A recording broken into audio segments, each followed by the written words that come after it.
Good morning, good afternoon, or good evening. Welcome to this lecture on Christian theology. So we've just kind of finished what's called the invocation, or part of it, the Our Father. Now, the invocation includes a little address, who art in heaven. And we'll look at that today. But I want you to think about how the prayer, the Lord's Prayer, is structured this week. The first three petitions: hallowed be thy name, thy kingdom come, thy will be done. These are God's domain. These are dealing with God. The latter four petitions, however you slice it, are looking at us, right? Give us this day our daily bread. Forgive us our trespasses. We forgive those who come with us. And lead us not into temptation, but deliver us from evil. Now, what you have is kind of two tablets, kind of like the Ten Commandments. That's one way of looking at it. That's one way Luther. So just keep that in mind. There's the focus on God, the first part, just kind of like the first commandments of the tablets are as well. And then on us. Okay? We're asking the Lord to kind of pay attention to our stuff. Us. But I want to kind of get to this address, and I want us to just kind of reflect on that shortly for this week. Because it's so prevalent, the idea of heaven. Heaven. When we think of heaven, what do we think of? What do you think about? Now, some people have this idea, I like to call it kind of like trampoline theology. We bounce, once we die, we bounce up, and we're somewhere else, and we call that heaven. The skies. The air. Above. Now that is the traditional way when we think about heaven. I mean, if you were to draw heaven, how would you do it? You know, we were growing up with cartoons, fluffy clouds, harps, wings, white robes, etc. And the world's very much interested in kind of the afterlife, being connected to what we call heaven. Take, for instance, the movie Soul, the new Disney or Pixar movie that was released for streaming, Soul. Here you see the main character and in this kind of celestial space. It's not necessarily heaven, but it's some kind of a place that's shaped by that kind of imagination. Right?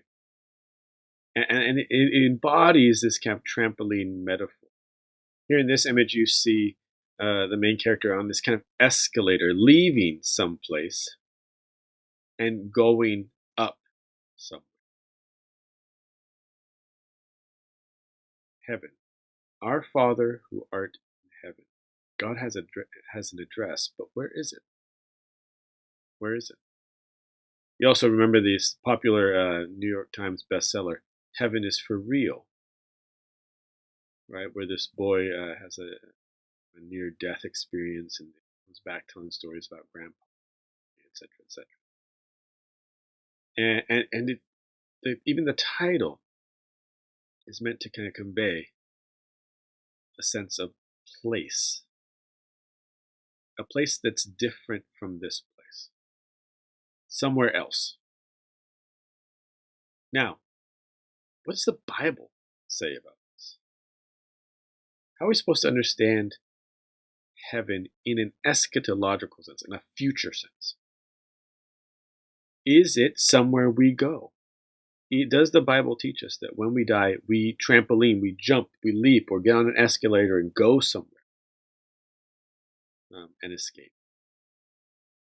I would argue with many biblical scholars that's absolutely not the case. Right? That heaven isn't a place you go after you die.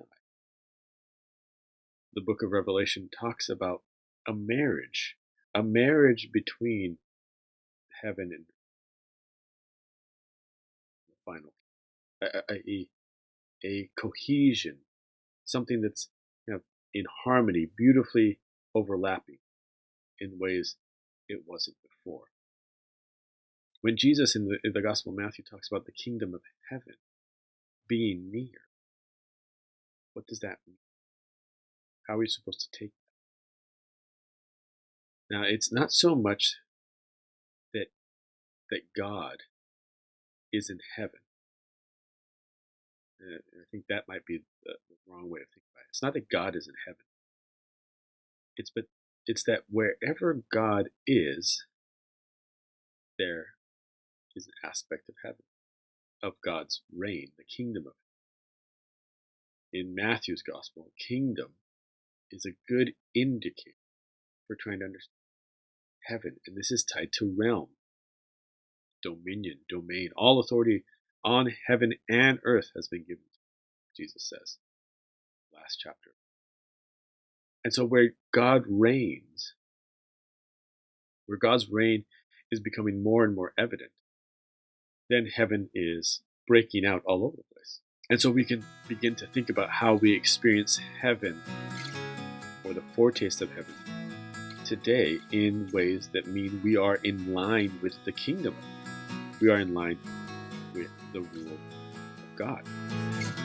And we are working with God to expand that kingdom like yeast through dough. So I want to kind of have us play around and think about these metaphors. Of course, this builds on the theological anthropology lecture that we had last week. Think about these things and how these metaphors, the way in which we think about heaven, guides our conceptuality and our theology, our funeral liturgies, how we talk about the dead, how we talk about life on earth. Life on earth is envisioned primarily as something to escape, then I think we're in a bad place. We're in a bad place theologically, pastorally, emotionally, psychologically, physically, all of that. So contemplate the term heaven and ask yourself, what do I mean? What do other people mean? And we'll talk more about this when we're together. For now, I hope you have a good week. Peace and blessings.